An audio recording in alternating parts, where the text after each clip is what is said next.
Hey,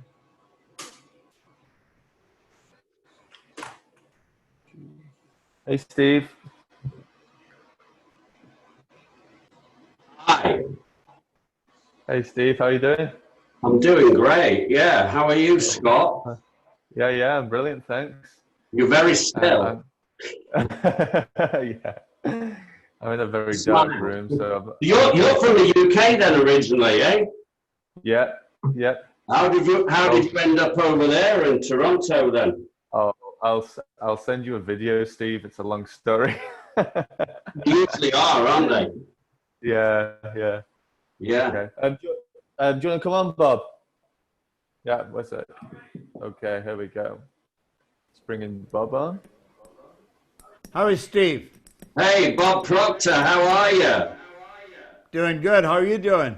I'm doing good. Yeah. Long time, eh? God. Do you know, I think the last time I saw you,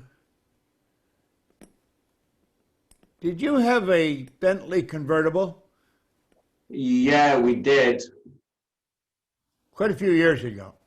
I think that was, I think I saw you last in 2006 in Phoenix at the head of the table thing. Oh, you could have, yeah. Yeah, and then in London close to that time, and maybe one more time. But I've been keeping the faith ever since, Bob. Been a long time. So tell me Yeah. what you're doing. So what am I doing? I'm doing two things. Doing pretty much some of the stuff that you used to do, with companies in private. Yeah. Sales training, personal development, not just a sales trainer from the perspective of, if the prospect says this, then you say that, but I'm kind of teaching more from a metaphysical, more from a spiritual based philosophy Sure. for people to sell using, loads of stuff, but I've learned from you. I've got very heavily into, over the last year, into Neville Goddard. There, hold on a minute. Here, I just had it out here this morning.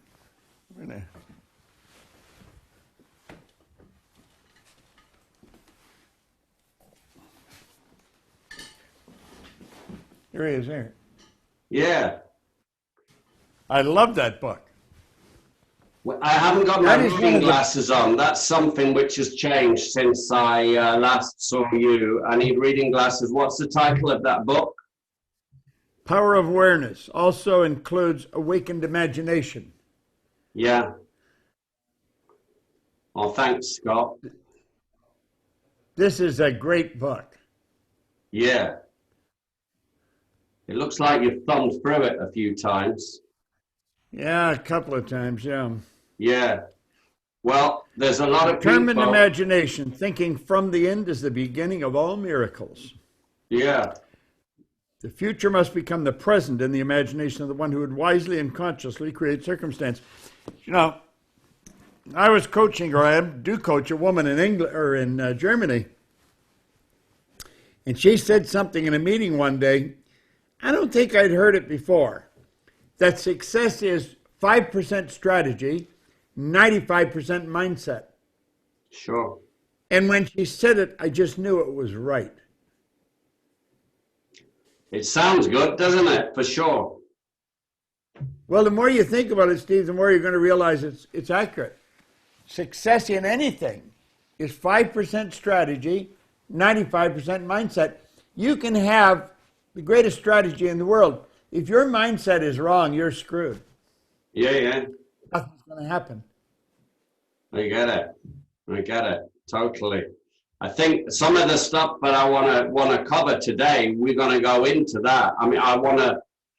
Are you okay to get started now for me to introduce you? And Let's go. Let's go. How long do you want to go? However long it's normally like 45 minutes to an hour. I was like an hour and 10 minutes the other week with Mike Dooley. I did one with him. Yeah.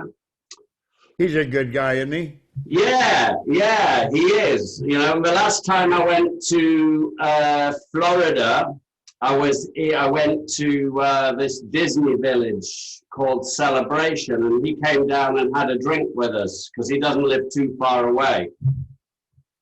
Yeah, he is a good guy. He's I wrote the tall. foreword for his book. I'm the first person to write a foreword for his book. Okay. He's, Yeah. he's really he has a tremendous understanding. You know, when I first met Mike Dooley, I don't know how I came across his CDs or what tapes back then, but something resonated with me, which led me to reach out to him, and I helped put his first gig on in Europe, in the UK, and I think I might have mentioned him to you at some point, and then he hooked up. But the funny thing was, when I spoke to him on the phone, and when he came over to London, I said, "Oh, have you heard of Bob Proctor? Have you heard of Tony Robbins? Have you heard of Jim Rohn, Zig Ziglar?"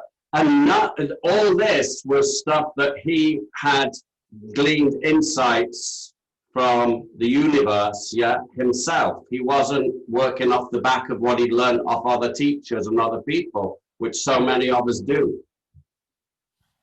He is. I met him. He was in The Secret, Yes. and I was lined up to get on a plane in Kansas City, and he was in The Secret, of course, and he came over and introduced himself. I didn't know him before that.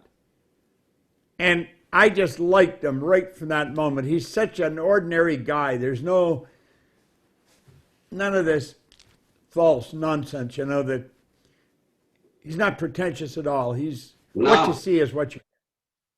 no, he's cool.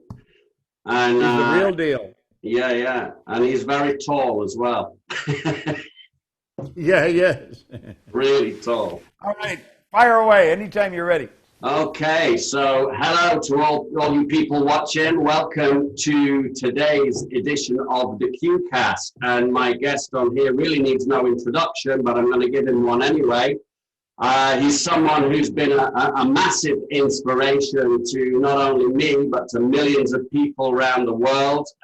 He's the author of loads of best-selling books on mindset, positivity, spirituality, and he has been in a number of films. One of those in 2006 was called The Secret, one or two of you may have heard of, which was all about the law of attraction. So without further ado, I'd like to welcome Bob Proctor. Hello, Bob. Hello, Steve. Really good to be here with you. Been a long time. It's been a long time, like we were just saying there. Yeah. It's so nice to see you guys. I was looking forward to this so much, not just to do the I was podcast. too. When you sent me the invitation, I thought, yes, I'd love to go on and Yeah, with you. thank you. Thanks. Just to talk to you again, because as we were just saying a moment ago, it's probably 2006, 2007 since we actually last met or spoke. So what's going on with you in particular? I mean, I to arrange this, I spoke to Gina, she's worked for you for like 37, 38 years, right? 34 years, yeah. 34 She's my years. assistant. Gina's incredible. She is. We have a great team of people here, Steve. It's really, I think we've got one of the best teams of people in this industry. They're just phenomenal individuals. Well, I can tell that I've been on your last couple of seminars that you've done from your TV studio in your backyard there. And obviously you're flitting between those people, and you can tell that everybody's on the same wavelength, everybody's on the same page, and it's great. Yeah, it's fantastic. It's cool. We've got a guy here that you should do an interview with by himself. He comes from Manchester in England. He watched The Secret when he was 13 and decided he was going to study me. Then he set a goal he was going to work with just me. And he does that now. He runs our studio. He's the studio director. He's 27, and he's been studying it since he was 13. He knows everything that's going on here. He knows how to operate this entire studio. He can operate it from anywhere. He can come on in Manchester and operate the cameras. He can edit and do everything here. But how he got here, Steve, is it's a classic story. It's something that you should really share with your whole audience because it's a perfect example of goal setting and goal achieving the way it should be done. I'd love to. Scott Edwards. Yeah. I'd love to.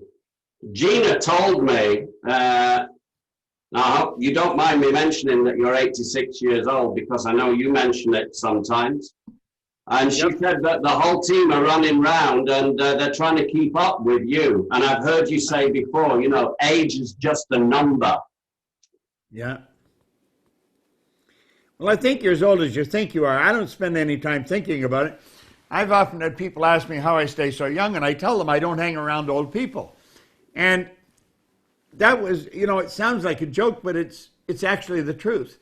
I really don't associate with very many people my age. About 50, 60 is about as old as anybody I really spend a lot of time with. And I think we're a product of our environment. I don't know if you ever knew Charlie Tremendous Jones, but Charlie Jones was an incredible guy.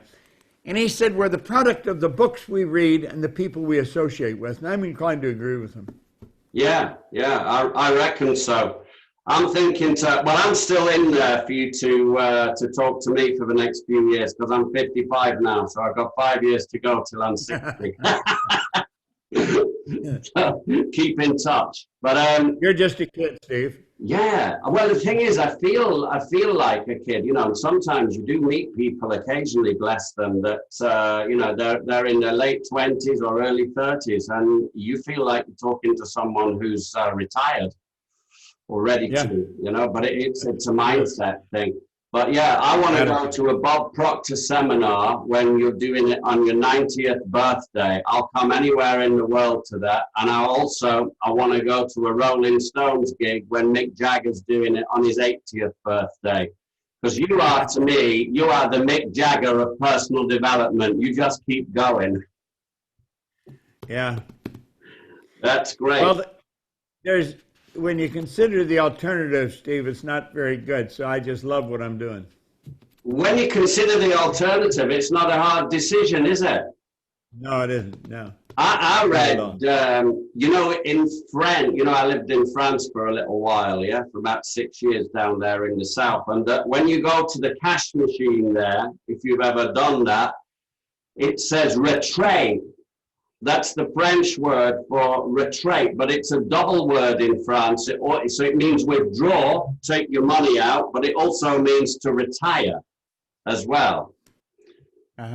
So you would say il est retrait if you say he's retired. But so in a way, it kind of means to withdraw from life, to retire. Yeah? Pull back. That's right. Yeah. That's exactly what it means. Yeah. So one of the things, there's so much stuff. I mean, I woke up about 3 o'clock this morning thinking of things that I've heard you say over the years that have stuck with me. And I want to go through, I mean, not necessarily some of these things might not have been originated by you, but I guess if you've been saying them for 58 years, then you know, you can take ownership of them. So I've called them Proctorisms. I hope you don't mind. That's fine.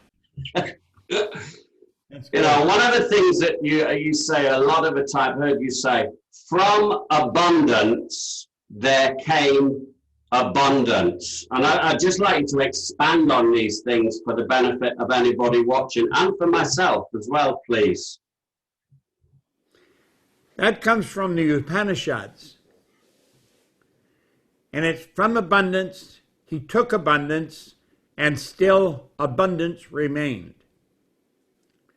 Now think what that says. From abundance, he took abundance, and still abundance remained. When you're dealing with infinite, that's what you're up against. You cannot cause there to be less. Infinite is it. And that quote actually comes from the Upanishads, the most ancient writings there is. From abundance, he took abundance, and still abundance remained. Well, do you know, that's exactly the way it is, Steve, when you, with the money you're earning. From abundance, you take abundance, and still abundance remains. In other words, if I get more, that doesn't mean that you or others get less. No. If I get more, I can show others how to receive more. And the problem with most of us, we deal with a limited supply. We're too earthbound. We live through our senses, and we go by limitations. There is no limit in anything, because everything's an expression of the same thing. Thanks. I've heard you mention this before, but there is an infinite supply of everything. There is. Well, you see, everything's made from the same thing. There's only two sources of reference, one's science and the other's theology. Now, science says everything's energy. This microphone here is energy. I have a little clock here. It's energy. I've got my mouse for my computer's energy. This book is energy. The cloth for my suit is energy. My hair, skin on my body is energy. Everything's energy. It's vibrating at different frequencies, at different speeds. If you go to the theologian, they'll tell you everything's spirit. Spirit manifests in many forms. So spirit and energy are synonymous. You talk about one, you're talking about the other. And everything's made from the same thing, so you're dealing with infinite regardless of what it is. Yeah. And what we got to understand is that there is an infinite supply. Like, I come in here, I'm in my studio early every morning. I'll come in here around 5:30. Now, this is writing that I do every morning. I write a page, both sides. And I've been doing this now for a long, long time. And what I'm doing there is rewriting an affirmation. And then I'll study for, I don't know, half hour, an hour. And then I'm very quiet. I tell my whole being to relax. And I open up and I just let spirit or energy flow to and through me. And what I'm looking for all the time is a bigger or better idea that we can work with here in our company. And that's where I get them. Every morning I do that. I do that every day. That's fantastic. But, you know, going back those 58 years that you've been studying this and sharing it with people all over the world, at one point you were skint, you were broke, and I heard you, if I quoting you correctly, you said you were heading in the wrong direction and picking up speed. Is that right? Yeah, that's true. I was. And then everything changed for you. How did that happen? You were about 26, 27 then, yeah? Yeah, I was 26. I was unhappy. I was sick and broke. I was earning $4,000 a year and I owed $6,000. So if I had taken every cent I earned, Steve, and paid debt, it would have taken me 18 months to pay my debts off and I wouldn't have anything to live on. It was an impossible situation. I met a man named Ray Stanford, and he not only changed my life, he left me with a couple of absolute principles that I have governed my life by. And he asked me if I studied anything, and I said, no. He asked me if I read. He didn't ask me if I study, and I said, no, I can't read. And that wasn't true. I could, but not very well. I've since found out that most people read at about a grade 7 level. And that's because we learn to read by the time we're in grade 7, and we never improve upon the skill from that point on. And he gave me this book. This is Think and Grow Rich. Now, you'll see I've got an elastic around it. I've been reading this book every day since 1961. I just open it up and start reading. Now, he gave me the book and he said, listen, he said, the man that wrote this book was mentored by the wealthiest man in the world, Andrew Carnegie. And in 1908, he told him he would mentor him. He set him out on a journey to write the laws of achievement. And he studied 500 of the world's most accomplished individuals. And he found there was a golden thread running through their life. And he found that by studying these people, he gathered all this information. And one of the principles of success, as he points out in here, there are 30 major causes of failure, 13 principles for success. And one of the principles is organized information, intelligently directed. A lot of people think knowledge is power. It's not power at all. It's only potential power. If knowledge was power, every librarian would be a billionaire. They got all the knowledge sitting right there in front of them. Yeah, right. It's not. You've got to organize it, and then you have to intelligently direct it. Well, I started to study that, and he said something to me. He said, do exactly what I tell you until you find out I'm lying or I don't know what I'm talking about. Now, I've used that. That guided me. I went to work with Earl Nightingale. I've worked with different individuals who were extremely successful, and I did exactly what they told me until I found out they were lying or they didn't know what they were talking about. And they don't lie, and they didn't know what they're talking about. So anybody watching your program here, if they would just listen and do exactly what you tell them. I would imagine there's somebody watching this, Steve, that are struggling and they're not doing well. Now, I have known you for many, many years, and it's always around this information. And prior to us starting the show here, you were talking about an author that I've been studying, same book, for many years. So you obviously know what you're doing. If a person would just do what you say until they find out you're lying or you don't know what you're talking about, they could be very successful. Now, that is a rule that I've followed myself. I don't listen to anybody that hasn't accomplished something. I up until I was 26, I would just brainstorm with anybody. What should we do? What should we do? And none of the people knew. Carlyle said he did not believe in the collective wisdom of individual ignorance. So you get a bunch of people that don't know what the hell they're doing, and you're not going to go anywhere. We should seek out people that are really successful. And there's only about 4 or 5% out of 100 that fall into that category. I'm talking about really successful.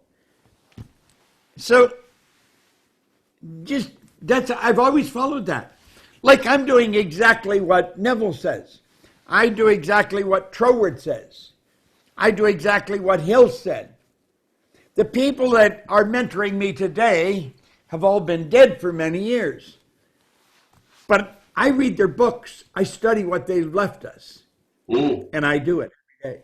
It's fantastic. Now, as well as starting to up your reading skills, I also recall you saying that people kind of questioned what's going on with Bob because you were driving around in your car at the time with a record player on the passenger seat playing a record of Earl Nightingale's Stranger's Secret and Think and Grow Rich. I still play that. I'll show you. Hold on.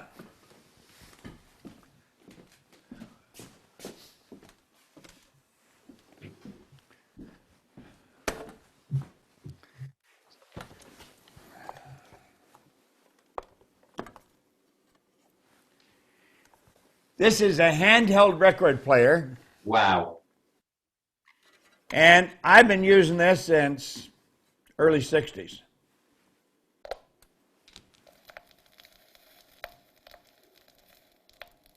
Hello, this is Earl Nightingale, and this recording, The Magic Word, is the first of 12 you'll receive in this series titled How You Can Lead the Field in the Modern World. Wow. Before we start, I'd like you to know that I'm not going to try to tell you how to live your life. That's none of my business. business, nor is it anybody else's business. That's your business. Nor is this Lead the Field program a collection of pleasantries, platitudes, or Pollyanna. It is a summation of more than 20 years of research on one subject, and that is, why do some people do so well in life, while so many more do not? And the first thing let's talk about is the magic word. The experts call it the most important word as far as the results we get from life are concerned in this or any other language. And that word is attitude. You see, I probably listened to this recording a few thousand times over the years. I would drive around listening to that in a car, which isn't an easy thing to do. No. You got to balance the needle on the record. But I've been doing that since probably 1962 when I started to get the records. Yeah. And I've never stopped listening to it. It's tremendous. Sorry. In fact, I think, Steve, I've analyzed this for many, many years. I was changing. I was living in England, in fact, and I was earning over $1 million a year. I was in my very early 30s, and I had no idea what I had done to become as successful as I was. And I was very irresponsible. I'd go down to Playboy on Park Lane, right beside the London Hilton. I'd go in and I'd play roulette. I didn't care if I lost, and I usually won. I knew where the money was. And one day I thought, this isn't being very responsible. And then I thought, how the heck did I change? My life changed so dramatically. I mean, it was dramatic. And I thought, I couldn't figure it out. I was raised to believe if you're going to earn a lot of money, you've got to be really smart. Well, I knew that wasn't true. I was earning a lot of money, and I knew I wasn't very smart. I was also raised to believe if you don't go to school, you'll never get a good job. I hadn't gone to school. I went to high school for 2 months. I didn't have a good job. I owned the whole company. We had offices, Toronto, Montreal, Boston, Cleveland, Atlanta, and London, England. And so I thought, somebody has to know why I changed, and I couldn't find anybody to answer it. So I started to study, and I've never stopped. It took me 9.5 years to figure out what I had done. And when I figured it out, I realized it was the repetition of listening to the records over and over and over again. And what I was doing, I was reprogramming my subconscious mind. It's actually what I was doing. So you, Dan, I mean, like, same as you, the first stuff I listened to was Earl Nightingale's, this was on cassette tapes, and it was a 2 cassette tape set, the Earl Nightingale, The Strangest Secret, and Think of Grow Rich. And I listened to that for years. His voice had such a resonant quality and tone. It's like pure gold. He was like the Frank Sinatra of speakers, you know, his voice was just amazing. I used to think if God had a voice. Yeah, totally. The Earl Nightingale. But you see, that's really I think that's what fascinated me, Steve. It was his voice was part of it, and I never heard anybody talking like that. Wherever I was, wherever I grew up, people were always complaining. They were always talking about what's wrong, lack and limitation. And I loved listening to this, so I couldn't stop. I just kept listening to it. And it was through the repetition of listening to it that I changed my conditioning. We're all conditioned. We've got a paradigm that controls our life. And what we've got to do is alter the paradigm, change it. And we do that through the repetition of ideas. Yeah. I heard somebody once say repetition, might have been you, repetition's the mother of all learning. I really wanted to ask you, Bob, what was, you went to work for Earl Nightingale and Lloyd Conan and became VP of Sales in Chicago, right? What was he really like as a bloke when you got to know him, when you go to his house or go for dinner? What was he really like? He was a very quiet guy. He was very much into himself. He wasn't too gregarious. He was absolutely brilliant. I treasured the time I spent with him. He was a bit of a loner, but if I was having lunch with him or I was with him alone, if I knew I was going to be with him, I always had some questions to ask him, well thought out questions. Earl wasn't the backslapping, have a great time guy. Lloyd Conant was more like that. Okay. Earl was a very serious thinker. Earl was, a lot of people don't know, Earl was on the Arizona. He was blown into the water in Pearl Harbor on December the 7th, 1941. Wow. When the Japanese bombed Pearl Harbor, he was blown into the water. He was one of 18 Marines that survived. Incredible. So one of my Proctorisms, I think maybe was inspired by Earl Nightingale, where he said most people would rather die than think or think for themselves. That's true. Remember the first time he said it, he said most people don't think. And I thought, well, everybody thinks. No, they don't. Mental activity does not constitute thinking. Thinking is, it's the highest function we're capable of. And most people don't understand. What you're doing is you're tapping into pure, unadulterated spirit, and you're pulling pieces of it together, and you're creating an idea in your consciousness. Yeah. Ideas can change the world. Well, that's all we got at the end of the day. Everything in your environment is nothing but the expression of an idea. All the books here in the library are nothing but an expression of an idea. The studio that I'm in, I got an idea we'd build a studio. We actually have a television station. We can broadcast all over the world, and it's in my own backyard. That's nothing but the expression of an idea. It's as I mentioned earlier, Scott Edwards was sitting in Manchester in England. He got the idea he wanted to work with me right here. All his family and friends told him he was crazy. There's all kinds of people in North America that would be working with me, but he didn't accept that. He just kept working, and he's here. You see, ideas control our life. I like what Alfred Adler, great psychologist from Vienna, he said one time, I'm grateful to the idea that has used me. I love that. I'm grateful to the idea that has used me. Well, I can relate to that. I'm grateful to the idea that used me. And I would imagine, Steve, that you're grateful to the idea that has used you. Well, I think there's a lot of people are definitely grateful to the idea that's used you. Tell me, so Neville says that, and I'm taking this to mean from the subconscious, from the idea stage to manifestation, becoming in our real world. He talks about the bridge of incidents. Could you expand on that for us, please?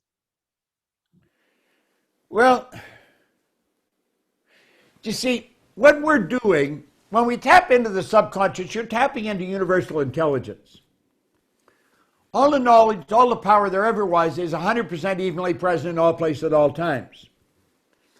And where Neville focuses, he says, work from the end, not to it. In other words, if you want to accomplish something, see it as already accomplished in your mind. Then you've already got it intellectually. As you get emotionally involved in it, you've already got it emotionally. Then everything that happens, they're just incidentals that are happening to cause your idea to move into form. One of the first laws of the universe is the perpetual transmutation of energy. Look at it like here for a moment on this screen. Let's say this is your mind, and here is your body. Well, you pull ideas or thoughts into your consciousness. These are just thoughts that you pull in, and you build an idea in your conscious mind. You impress that idea upon your subconscious mind, and that moves into form with and through you to produce a result. Now, if you look at this from a lawful point of view, here's spirit. That's the unknown. That's the unseen. And we go from spirit to the intellect. And then you go from the intellect to the physical, to the results. So we live simultaneously on three planes of understanding. We're spiritual beings, we have an intellect, and we live in a physical body.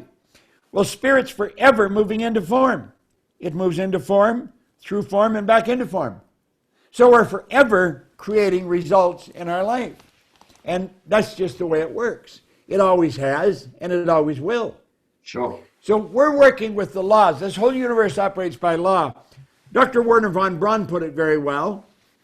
He said, the natural laws of the universe are so precise that we have no difficulty building spaceships, sending people to the moon, and you can time the landing with the precision of a fraction of a second. Now, he said, he has studied these laws for so long. He said, after studying the spectacular mysteries of the universe his entire life, here's the greatest scientist in the world, I'm led into a firm belief in the existence of God. He said, these laws are precise. And I see the laws as God's modus operandi. It's the method by which God works. Now, I think one of our problems is we're taught we're God's greatest creation. But what we've done, we're created in God's image. We get that mixed up, and we created God in our image. So we talk about God, we see a man in a cloud. That's not how it is at all. God is omnipresent. God's everything. And God operates by law. The leaves on my tree just outside the studio, it's a Japanese maple. They started out almost green-brown. As the season starts to change, the leaves change. Now they're going to turn a brilliant red, and then they're going to fall off the tree. In the spring, they come back out again. It's an evolutionary thing. It's all the law at work. What we want to do is gain an understanding of the laws and then govern our life by them. And I think Neville has done probably as good a job as anybody explaining how this all works. I've heard you say, you know, that the thing that separates us from our friends in the animal kingdom is that intellect. My daughter got a little kitten recently. It's a cute little thing. It's about 6 weeks old. And we have a Cocker Spaniel, Bob. And the kitten knew to spit at the dog straight away. The dog was very friendly towards it, but it's operating purely on instinct. They're friends now, but the thing with having an intellect, it causes us to question the natural laws of the universe that we should operate by. So too many people maybe are operating by what we'd call five sensory data, what they hear, what they see, instead of looking within for God, instead of looking for the answers within. Well, you know, I've often said that you're referring to here, we're the only creature on the planet that's totally disoriented in our environment. Ooh. All the rest of the little creatures are completely at home in their environment. They blend in. They operate by instinct. We had instinct removed and higher faculties put in their place. We're totally disoriented. They're all completely at home in their environment because they do blend in. We're totally disoriented because we've been given the ability to create our own environment. Now come back to this drawing again for a moment. You take a look at our mind. Hooked up to the conscious mind, you have your senses. You can see, hear, smell, taste, and touch. Well, if you're living through your senses, what you're doing is you're focusing on the physical world, on the results. We want to get away from that. We have been given higher faculties here.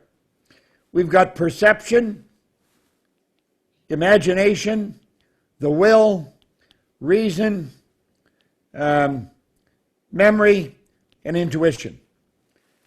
Now, those higher faculties permit us to tap into the universe and take this power and create anything we want out of it. And it's a beautiful thing when we start to understand how to use those higher faculties. Now, one of the great problems is school never taught us that we even had them, let alone how to utilize them. And so people are going through their life and they go by what they see, hear, smell, taste, touch. You don't work from the physical higher, you go from the non-physical to the physical. Sure. Spirit always works from a higher to a lower potential. It's like electricity. Nobody even knows what electricity is. We only know the laws by which it operates. Sure. But I'll tell you something we do know. The only limit placed on electricity is the limit that's placed on the form through which it's flowing. If you want more light, put in a bigger bulb. Get a greater transformer. There's no limit to it. Well, spirit, it's only limited by the form it flows through, and that's you or me, by the ideas we entertain. And when we change our ideas, our whole life changes. I went from struggling to get along to earning millions of dollars. I sat down in 1973 when I left Nightingale Conant. I sat in a house on Maplewood Lane in Glenview, Illinois. And I took my pen and I said, I'm going to build a company that operates all over the world. I was all by myself. All I had was a pad to write on and a pen to write. I had no idea how I was going to do it. But I knew I was going to do it. Sure. Today, Steve, our company operates in 89 countries. Very successful all over the world. When we broadcast from here, I think the last seminar we broadcast from here, we broadcast to 119 countries. If you set a goal, build an idea in your mind, that goal has to move into form. Sure, sure. When I first got into listening to your material, Bob, you talked about this is another Proctorism for me, a thing called conscious awareness. You talked about this all the time. Can you expand on that for anybody watching this, please? Well, people don't earn $100,000 a year because they want to earn $100,000 a year. They're earning $100,000 a year because they're not consciously aware of how to earn $100,000 a month. Sure. Think about it. Our world consists of what we're aware of. When I was working hard. I was cleaning offices, working really hard. I did not know, I was not consciously aware, I did not have to work hard to earn a lot of money. As a matter of fact, as I started to develop conscious awareness, I became aware that hard work is the very worst way to earn a lot of money. A person, if they want to earn a lot of money, they should less effort, less time, more income. You say, well, how do you do that? Well, that's the idea, and you start figuring it out. Work with that idea. Well, I was sleeping last night.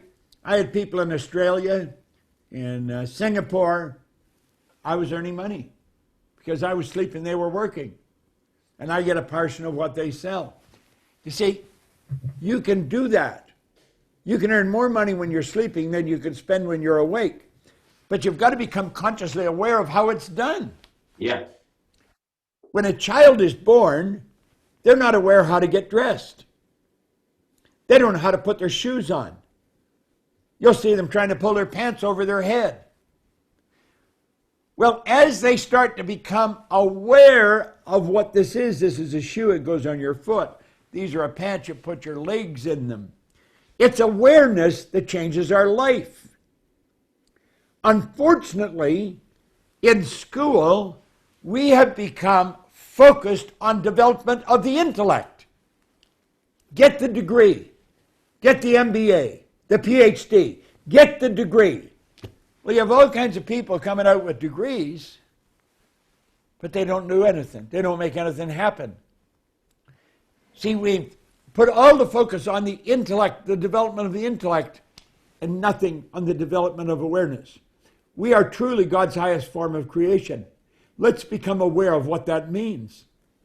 Let's become aware that you have faculties within us that enable us to tap into the infinite source of supply. It's called thought. Yet we pull the thoughts together and we build ideas in our mind.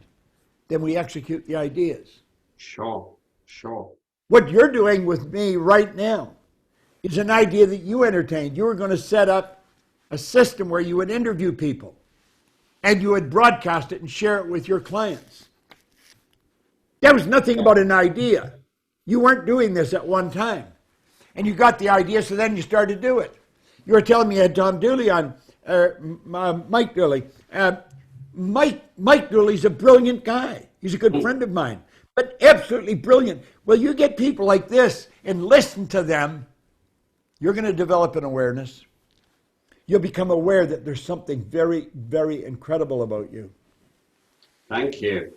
I heard you say that, you know, not decrying education, that you put your kids through university and they taught them all sorts of things and taught them how to pass all sorts of tests, but they didn't teach them the first thing about earning money. That's true.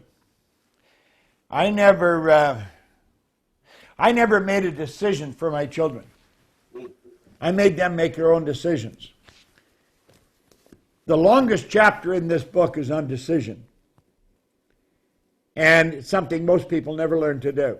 That's why you find people going around saying, what do you think I should do? I think they should learn to think for themselves and make decisions for themselves. School never taught us how to earn money for good reason. They don't know how to earn money.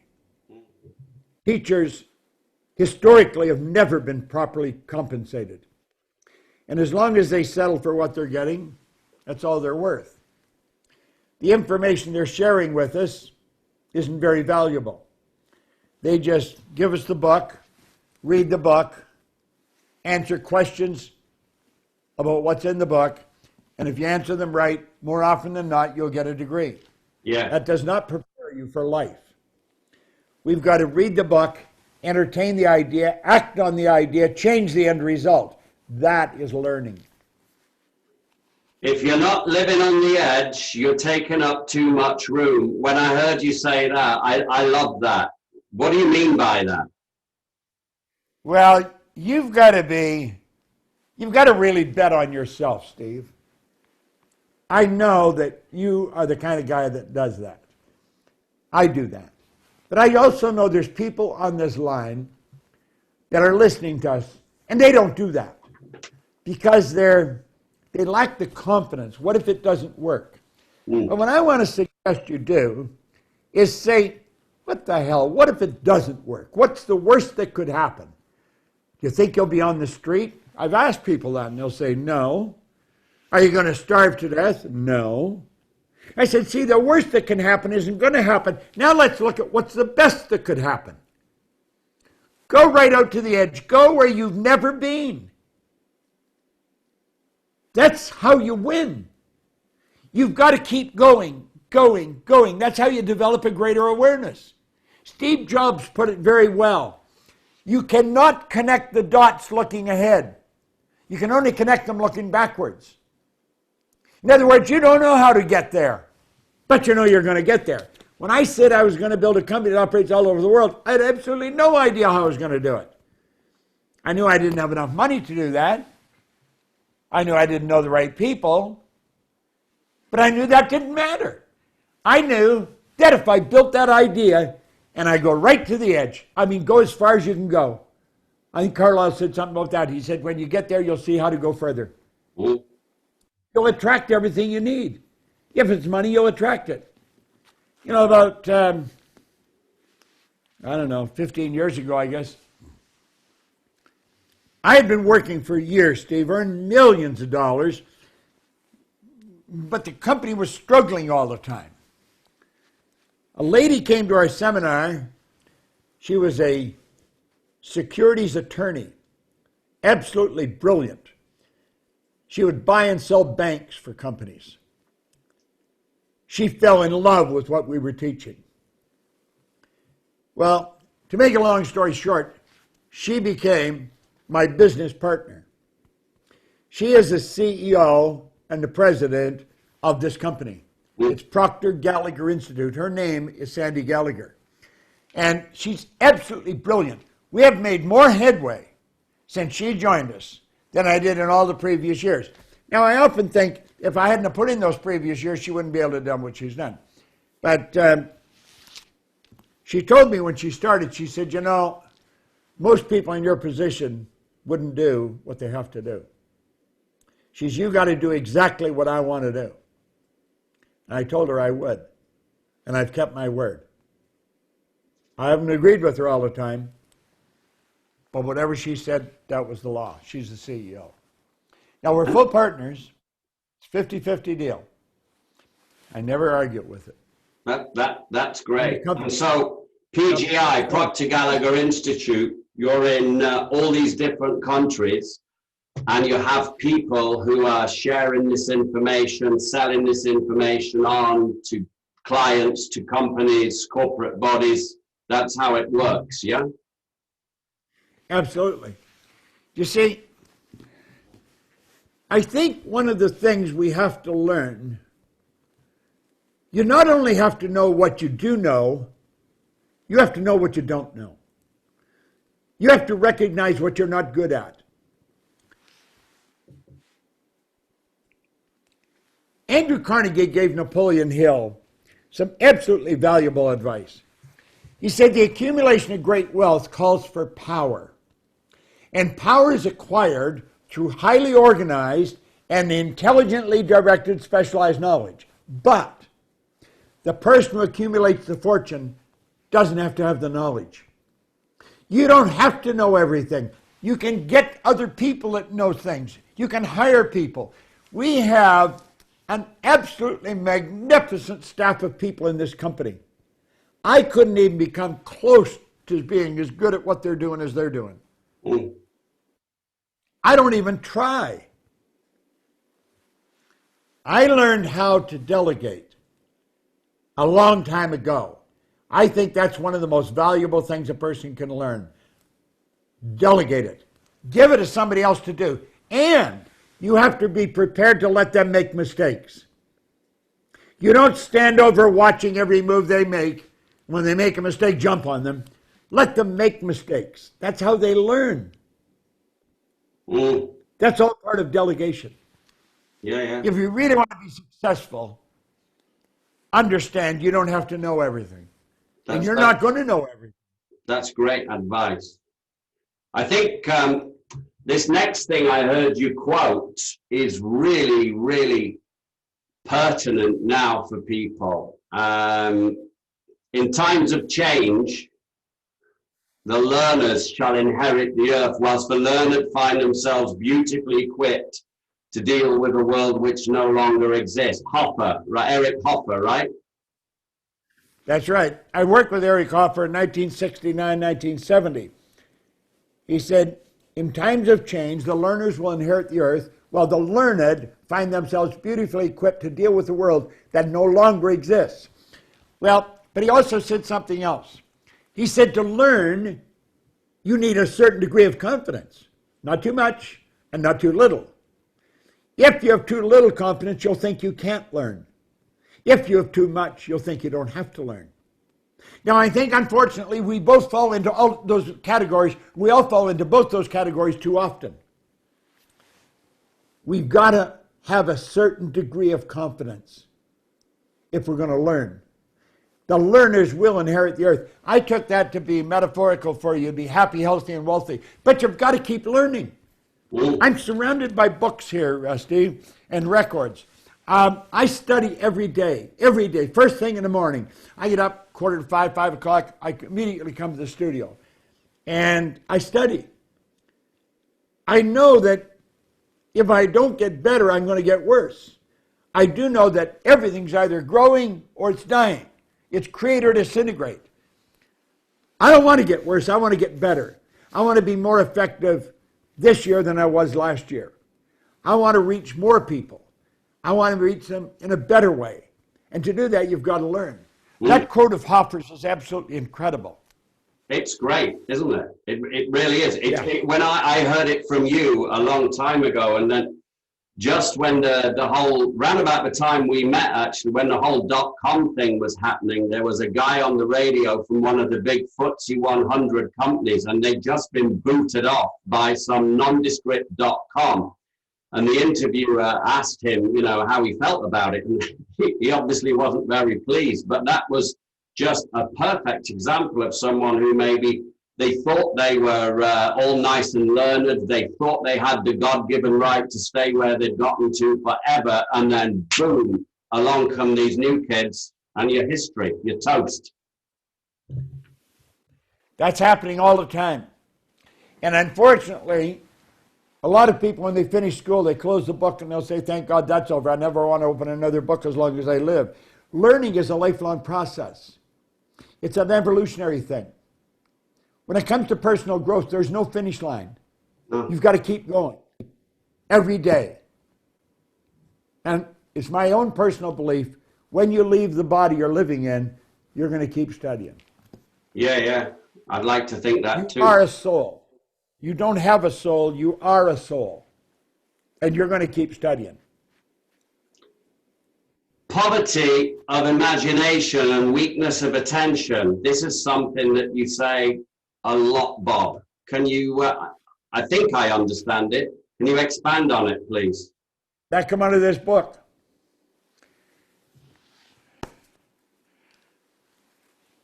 There's only one thing that'll stop you, and that's the absence of imagination and weakness of attention. See, the imagination is what creates our world. The imagination, you can build anything with your imagination. Our problem is we see imagination as something kids play with. My grandfather, Steve, came to live with me. My dad's father came to live with us in 1946, right after the Second World War. My dad had been away in Europe, and he came home, and his father came to live with us for maybe, 6 months or a year. He saw an ad in a magazine, and he bought the first ballpoint pen I ever saw. Now, up until then, we had to fill our pens with ink. And when they leaked, there was ink everywhere. They leaked. And he was fascinated. The ink's inside, and you write on a little ball. Now, the first one he got, it was a white aluminum one, and it skipped all over. You'd write, skip. The ink would flow, it'd stop, it'd flow, it'd start.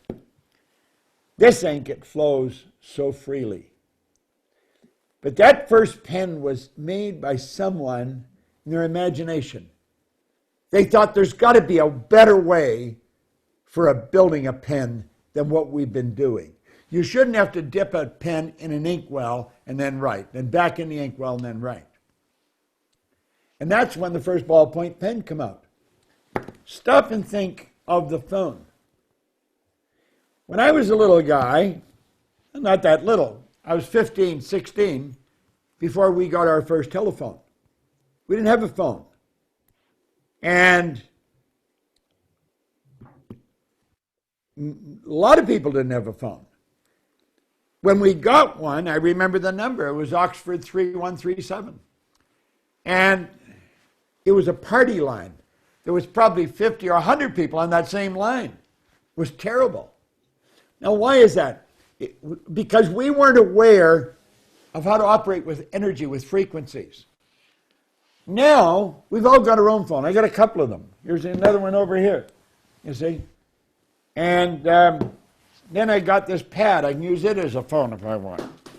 So, throwing stuff on the floor here.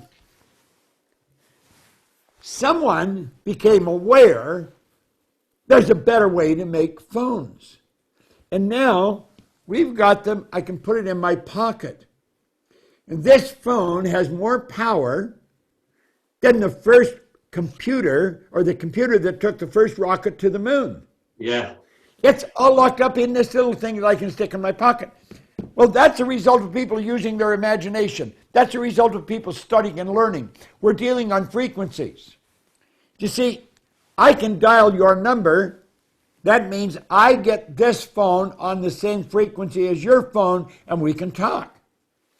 Well, you know, everything is on a frequency. Nothing is created or destroyed. So when you start imagining you go somewhere, understand your mind is going onto higher frequencies. And when you get an idea, you've locked in on a frequency. If you can see it in your mind, you can hold it in your hand, you can actually cause that idea to move into form. Sure. Speaking of ideas, you had it, so you were this guy with a couple of 3 months formal high school education, no qualification, probably the last person in the world that anyone would think would ever write a best-selling book, let alone even think of conceiving the idea of writing one. So I think your first book was called You Were Born Rich, and I know you've been selling it all over the world, and it sold millions and millions of copies. And you even did a big seminar program on that. But it kind of makes me smile because I heard you say when you first wrote it, and one of the first publishers you sent it off to sent you a rejection note and very politely suggested that you were a bit insane. The ideas in the book were insane. Do you know, I actually saved the letter. I think my wife probably has it. He suggested that it was sheer fantasy. Really? And the idea, and everybody wanted me to change the name of it. You Were Born Rich. They said, Bob, people won't buy it. I wouldn't change the name. You see, I believe everybody is born rich. They're just short of money. You've got deep reservoirs of talent and ability within you. Right now, Steve, we started something. I'm doing a masterclass on this. The subjects in this book are really pretty powerful. Let me just touch on them. Me and money. That's where it starts. Most people don't have a good relationship with money. Money goes where it's invited and it stays where it's welcome. Most people don't invite it and they don't feel welcome with it. Next one is how much is enough. Then the image maker. Let go and let God. Expect an abundance. The law of vibration. The risk takers. The razor's edge. Don't think in reverse. And the vacuum law of prosperity. Now I wrote this in 1984. I made the seminar on it in 1988. That's what, 36 years ago. Yeah. Somebody in our company decided that I should do a master class. So every Tuesday now, I'm teaching a master class on these subjects. How do people tap into that?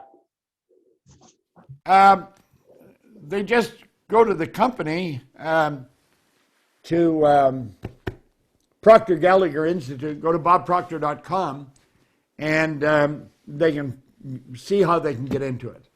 And it's a year-long program. There's no end to it. And what we're doing is we're diving really deep into all this information. That's all people need is the information and an understanding of how to use it. Yeah. But the Born Rich book, it literally changed a lot of lives. Certainly changed my life. Now, funny thing about the book, Steve, I don't type. I plunk away on my computer, you know. So I wrote the whole thing by hand. Really? When it was all finished, I had a folder about that thick. Paper swells when it gets old. And so these pages would swell. And I wrote the whole thing by hand. I left it in the back of a taxi. I didn't have my name on it. I couldn't tell you the name of the cab. I couldn't even tell you the color of the taxi. And my wife said, well, how come you're not upset? I said, you know something, Linda? It's so bad, it's got to be good. If something's really bad, it's got to be really good. There's your law of polarity. And I said, the book probably wasn't any good. I'll just do it again. I'll write it over. And I don't know what the other one would have been like, but this one has done very well. Yeah. Helped a lot of people. Yeah. That's great.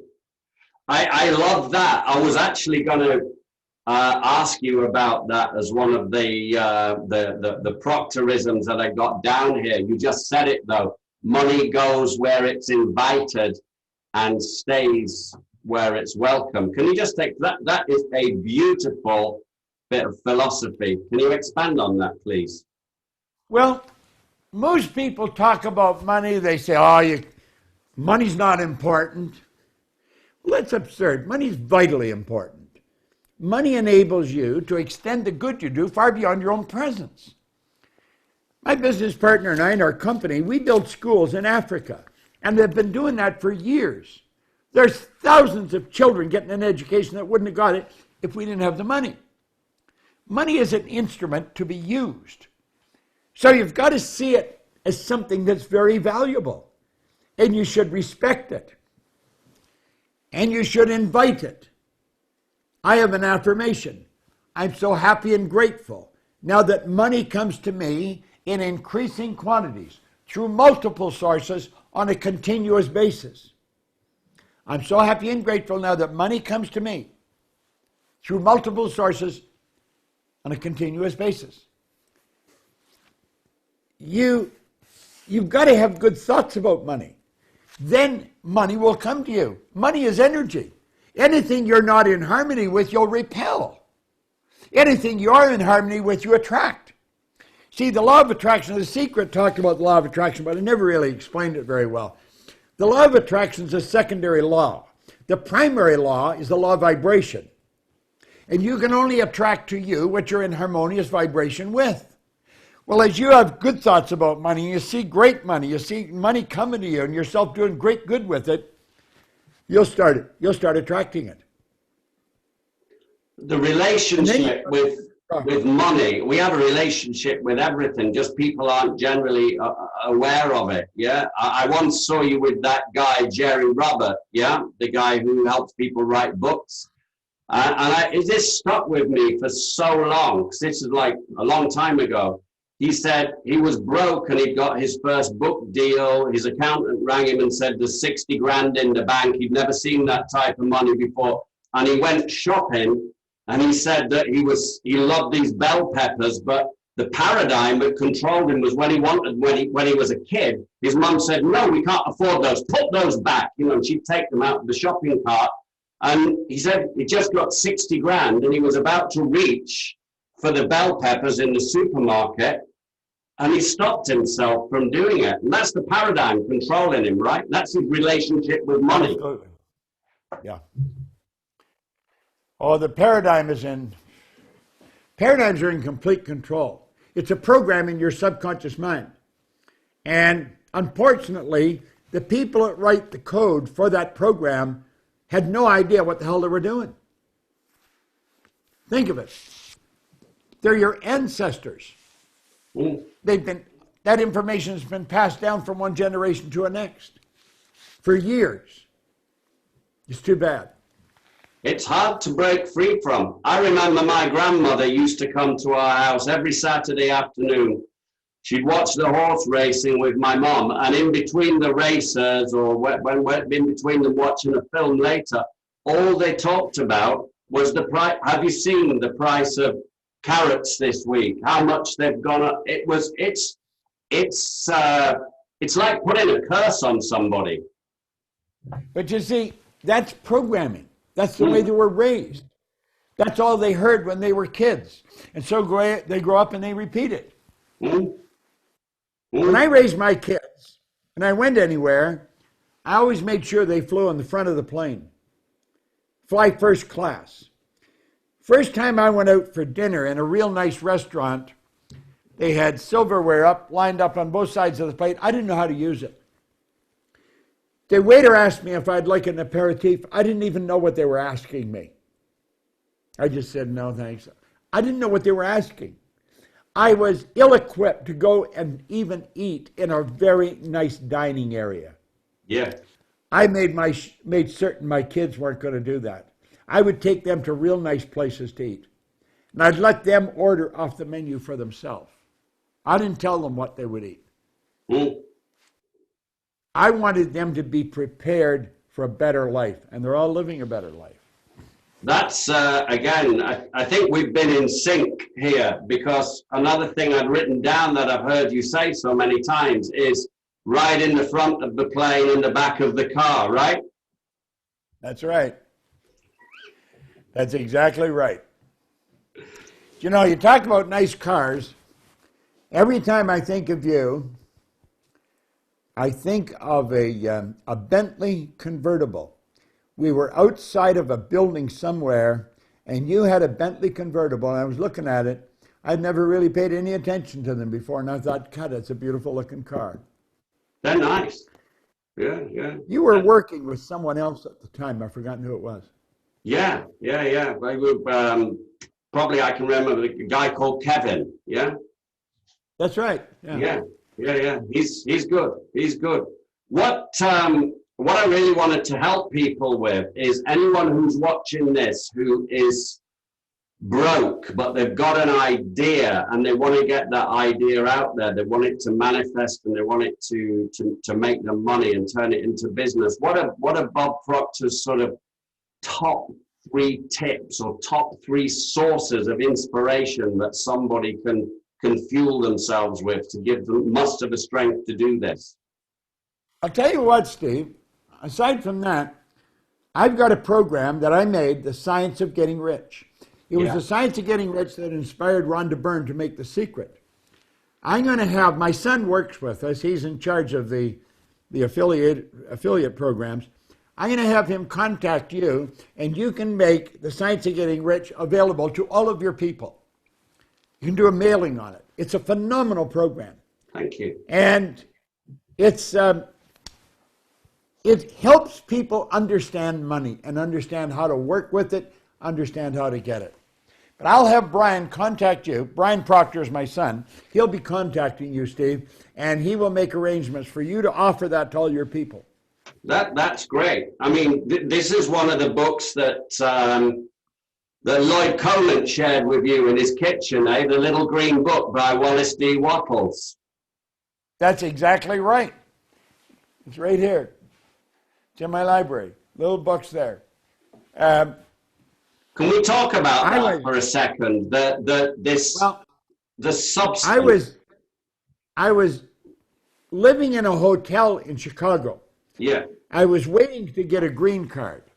And the way it works, if you're in the States, you're from Canada, and you're waiting for a green card, you cannot go back into Canada until you get the green card. And so I was living in a hotel. It was supposed to be for a month. It turned into about 5 months. And so every once in a while, Lloyd would take pity on me and he'd invite me home for dinner to his place, Lloyd Conant. We were sitting in the kitchen one day, and I said, Lloyd, how did you start this company? Because he didn't start a company, he started an industry. He and Earl Nightingale, they literally started an industry, the personal development industry as we know it today. Mm. And he said, I was given a little green book and I read it all weekend. And on Monday, I decided I'd build the company. I wasn't interested in how he built the company anymore. I wanted to know what the little green book was. And I've got it right here.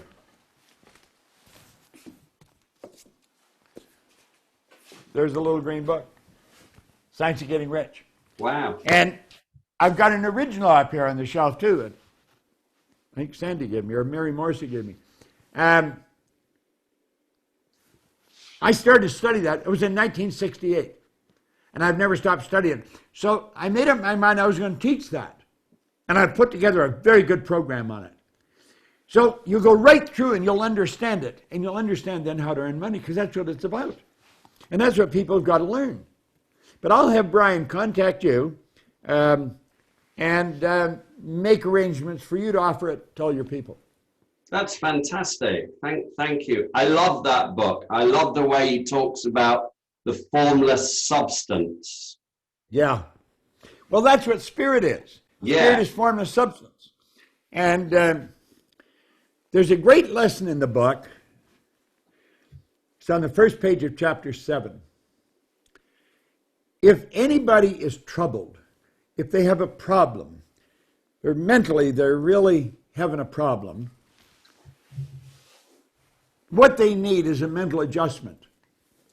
And he said the entire process of mental adjustment and atonement can be summed up in one word: gratitude. If a person is having a problem, if they will sit down, clear their mind, and write down 10 things they're grateful for. Could be anything, doesn't matter what it is. 10 things you're grateful for, and get serious about it, and really get emotionally involved in it. I'll guarantee you, before you have the 10 built, your mind is in a different state. Sure. It's one of the most phenomenal lessons in the book. And that word you mentioned there, and it's a chapter in Think and Grow Rich, faith. Now, you're well known for saying faith based upon understanding is the key to freedom. Can you just expand on that for us, please? Well, you see, here, let me show you for a minute. Put this on again. We'll say, here's your mind. This is your conscious mind. This is your subconscious in your body. Faith is the ability to see the invisible. See something here on the screen of your mind that no one else can see. To see the invisible. To believe in the incredible. It's incredible to believe that you can take and get emotionally involved in an idea, and that idea will begin to move into physical form with and through you and move into results. Mm-hmm. Faith is the ability to see the invisible, see something that nobody's ever seen, believe in the incredible, that there's a power within you that will take that idea and move it into form. And that will permit you to receive what the masters call impossible. Mm-hmm. It's one of the most valuable ideas a person can learn, I think. Mm-hmm. One of the best books on it that I've ever read, Steve, is God Works Through Faith by Robert Russell. They're little books. They're about this size. Okay. And Robert Russell, God Works Through Faith. It is without question the best book on faith I've ever read. I'll check it out. You say nothing stands still. We either create or disintegrate. Yeah, nothing stagnates, and I get that. When do you think we're at our most creative, Bob? I think probably different time for different people. I'm most creative early in the morning. And I think that might be true for everyone. Although a person may be in the habit of sleeping in, they should probably change it. A doctor operates early in the morning. The doctor's hand is steadiest. The patient's most receptive. You don't have the problems of the day weighing you down. So I think that's the best way to just be free and just tune into the spiritual energy that around you and build great ideas in your mind. Cool. So would you say that universal consciousness is kind of the sum total of all the thoughts out there? Because we're like receivers and transmitters, yeah? And we talked about frequency a minute ago. I think universal consciousness is understanding that we're a part of the whole scene, that we're part of the whole scheme of things, and it's a part of us. You see, the air and the body are connected. You just don't see how that is, but it's like, here's a bottle of water. If I took and put that water in a pot and put it on a fire, the water would boil, and it would turn into steam, then it would turn into air, ether, or gas. Now, if I went outside and waited long enough, that water would come from no thing into a cloud, back into water again. Well, our body is mostly water. Our body and infinite intelligence is all hooked in together.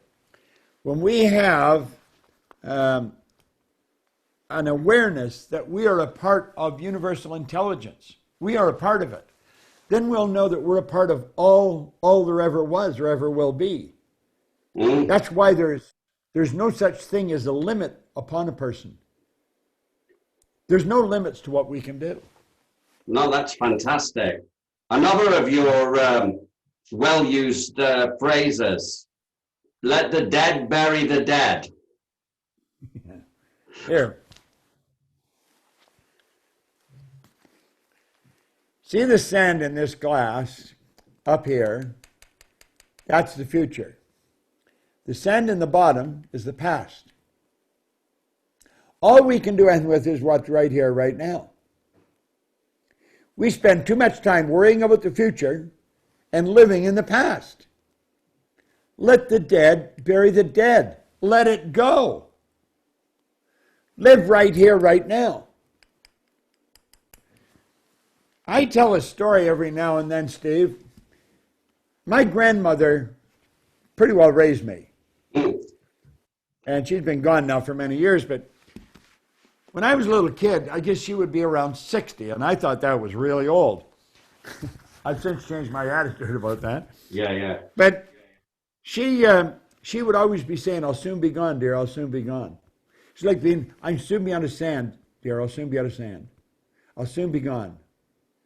Well, we got to a point we thought Grandma was never going to go. We didn't want her to. We loved her. And she was just like an angel of God. One night she went to sleep and the angels came and took her away. But she was 94. Now, I had a friend of mine, Bob Yates. He and I were, as they say, thick as thieves. We did everything together. And when he was 16, he got his driver's license, a little ahead of me. He was a little older than me. He was coming in a highway here in Toronto, Kingston Road Highway, and he ran into the brick abutment, a stone abutment of a bridge. Like that, his life was snuffed out.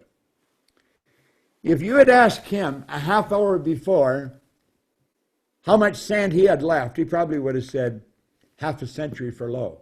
He didn't have a half an hour. Here's Grandma at 60 saying, "I'll soon be gone." She had another 34 years. Now, the point I want to get at is you got what's right here, right now. Enjoy it.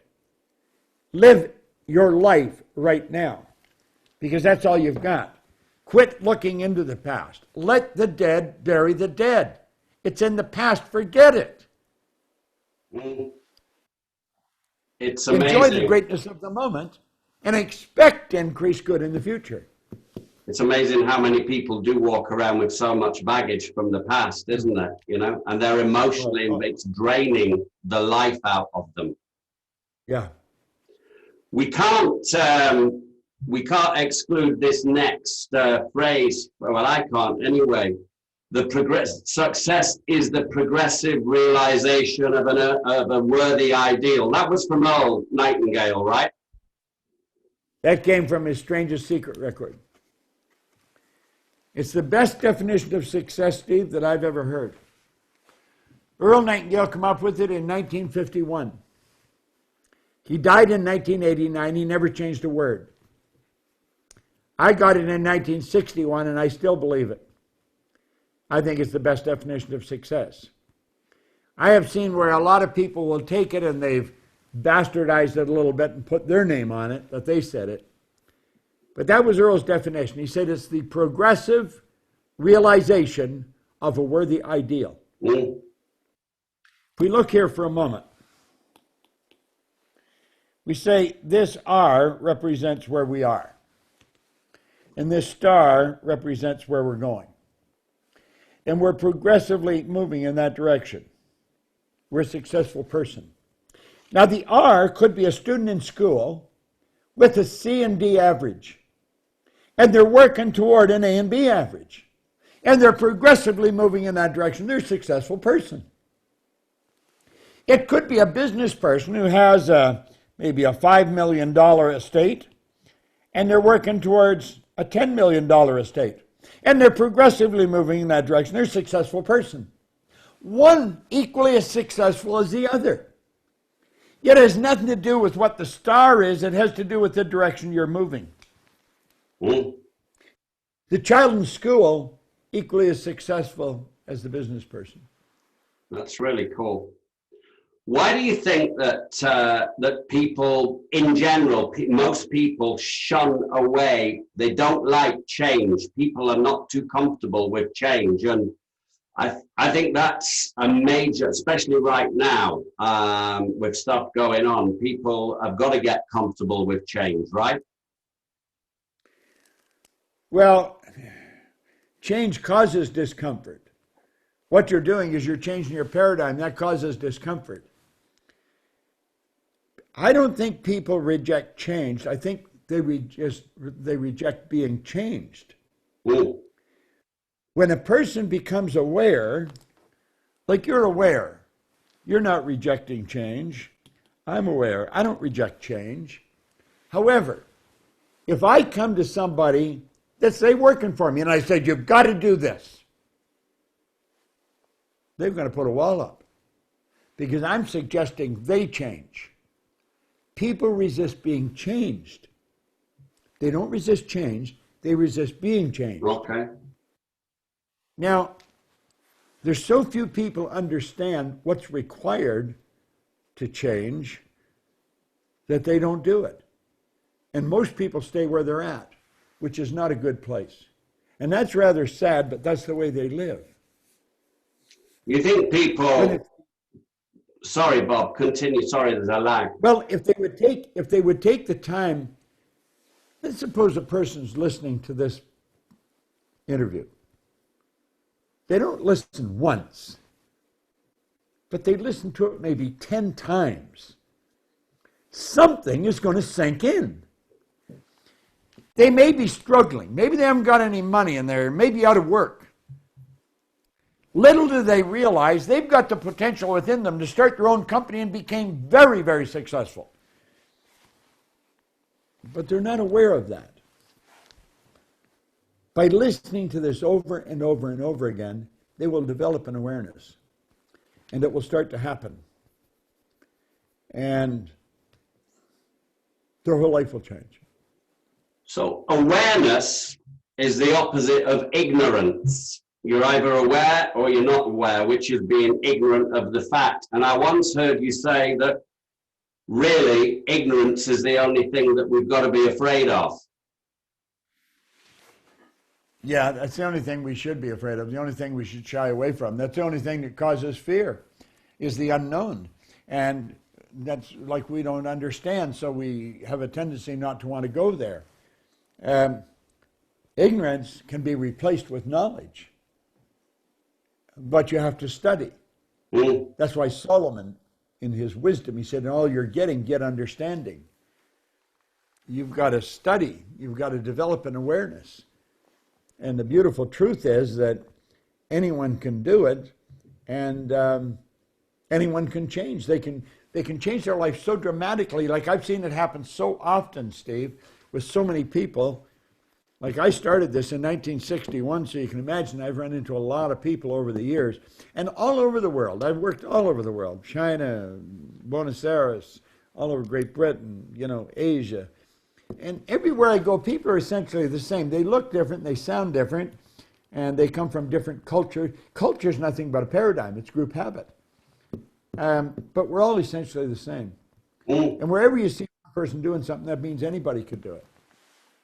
I think you quoted Hill where he said something, it's like an educated person is somebody who has so developed the faculties of his or her mind they can acquire anything they want without violating the rights of anyone else. Yeah.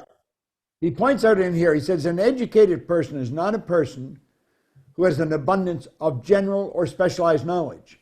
An educated person is a person who has so developed the faculties of their mind that they can acquire anything they want or its equivalent without violating the rights of others. Now, the faculties of their mind is what I was talking about. It's perception, the will, reason, imagination, memory, and intuition. They're the faculties of the mind. And as we start to develop them, our whole world starts to develop. Because that's the magic in our mind. That's fantastic. Bob, you're very well known publicly. I mean, I know you were very well known all over the world in a more esoteric way, working in companies, working for big corporations like MetLife, like Prudential, and changing their results and getting yourself known in certain circles for being a foremost expert on the way the mind works. But then in 2006, you became like the head teacher in this film called The Secret, on the book by Rhonda Byrne, inspired by Hill and Wattles. Can you tell us a bit about that, please? Well, actually, that was that was by the law of attraction. Unfortunately, or fortunately, I was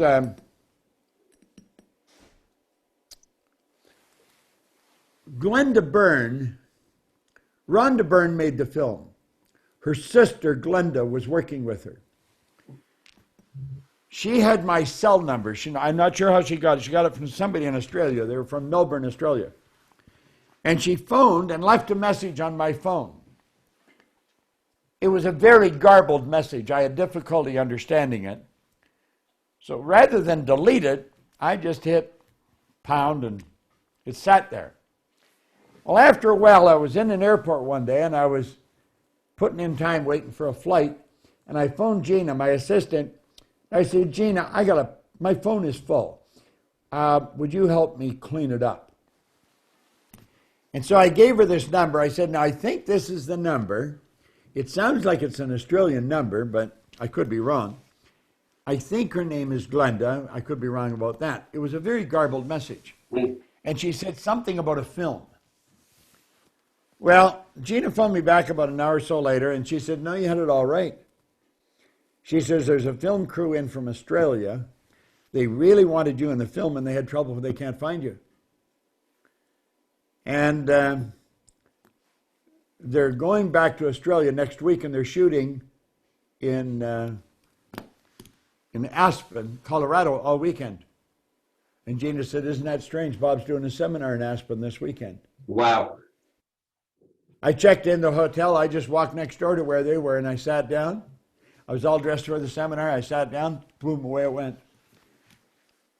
And they got pretty fascinated the more I talked, because what I was talking about is what they were looking for. Attraction in action. Yeah, yeah. And it all came together. So it was one of the best things that happened to me in my commercial career, because it exposed me to over 500 million people. It's all over the world. In fact, there's a film out now with Katie Holmes. And it's about The Secret. Okay. I think sorry. It never stops. It just keeps going. Yeah, it's perpetual, isn't it? So just coming up to closing here, because I'm conscious that you've got a busy schedule. Did you have another film regarding Think and Grow Rich that you participated in, or is that up and coming? No, there's a film out, Think and Grow Rich. I was involved in that. And that was made, it's around, you can look for it, Think and Grow Rich. It's a movie on it. And it's very well done. I think the person that played, what's his name? Forgot his name now. One of the actors in it should get an Academy Award. The guy was very, very good. But they had a number of people in it. Yeah, I'll check it out. I kind of wanted to let people know who are watching this, other things that you're involved in that are going to be more mainstream. Are there any plans for any films or well, any live events? We've always got any real serious students. I do a thing, Inner Circle, and it's people always want to know, what does he study? When does he study? Well, I study early in the morning, and I study Thomas Troward, I study Neville, and so they sold a program then, Inner Circle. And Inner Circle is people study with me what I study. It's a little more advanced than some other things, but it's very powerful. If anybody just, you mentioned the Born Rich book. Anybody could go to our site and download it free. Just go to Proctor Gallagher Institute or go to bobproctor.com. You'll find it. And you can download this. It's free. And it's a good book. So anybody gets on our list, they'll see everything we're doing, because we broadcast it all over the world, And speaking of books, I was looking on Amazon a little while ago, and I noticed you got a few books due for release soon, yeah? Some upcoming books? We've got one coming out relatively soon. It's on thinking, the technique of thinking, or the power of thinking. All mine it's all about the mind. Anything I do, it's all about the mind. Yeah. And do you have any plans for any more either virtual or live seminars as soon as things get back to some semblance of normality, whatever that is? I don't think we have any scheduled right at the moment, but we will be scheduling one very shortly because we'll be doing one in the fall. We'll probably do another paradigm shift. Yeah. That's a great seminar, and we could make you aware of it. I'll have Brian contact you, and we'll make you aware of anything we're doing, and then you can just add it on to your people. Yeah, that'd be great. I love the Goal Achiever seminar when you did that. That's a great program. Yeah. You know, the first thing I heard you talking about when somebody gave me a cassette tape of you speaking was the first time I'd listened to you, and I listened to it and listened to it and listened to it. I think you were speaking at a Niken event a long time ago, and you were telling a story about when you were a kid and with the yo-yo, it was about who wants the sweater. You remember that? Yeah, yeah. That was great. Well, we were playing a yo-yo, and Cheerio Yo-Yo Company in Canada was the Duncan Yo-Yo Company in the States, and they would have pros going around teaching you how to play yo-yo, and they would have awards that you would get. You get a little badge. You learned a trick, you'd get a badge. And the champ had a sweater that had a big crest here in the center, Yo-Yo Champion, Cheerio Yo-Yo Champion. And he was going to hold a big contest, and the winner would get a sweater. Well, I would not stop playing the yo-yo. And I ended up getting the sweater. Now, to become real good at a yo-yo, you got to play it a lot. It's like anything. It's the repetition over and over and over again. And you got to throw it down very hard to get it to spin long enough to do the tricks that you do with them. And it'll come flying back up and hit you right in the end of the fingers. My fingers were numb for months. I was forever getting them hit. And I was talking about the price you have to pay. Most people never learn how to play the yo-yo because they didn't want the sweater. I learned how to play it because I wanted the sweater. You've got to want the sweater. You've got to want the sweater. Now, the sweater is symbolic. It could be a car. It could be an amount of money. It could be an award of any kind. Yeah. You've got to really want something to pay the price to get there. That was Most people don't want to pay. That was a really, really, really great story. It was a really great story. Bob, thank you so much for joining me. It's been a privilege and a pleasure. It's been super awesome to see you and speak to you again. This has been for me and for anybody who's going to watch this, a masterclass in itself. So thank you. Steve, I've really enjoyed it. I want to congratulate you that you stayed at this. You just keep doing this. And if anybody's listening, I can tell you this man has a great understanding of this. Listen to what he's telling you. If he's running a program, get into it.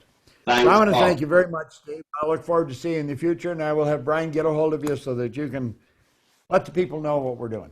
That'll be awesome. Thank you, Bob. Thanks, Scott. See you guys soon. Thank you, Scott. Thanks, Steve. Bye.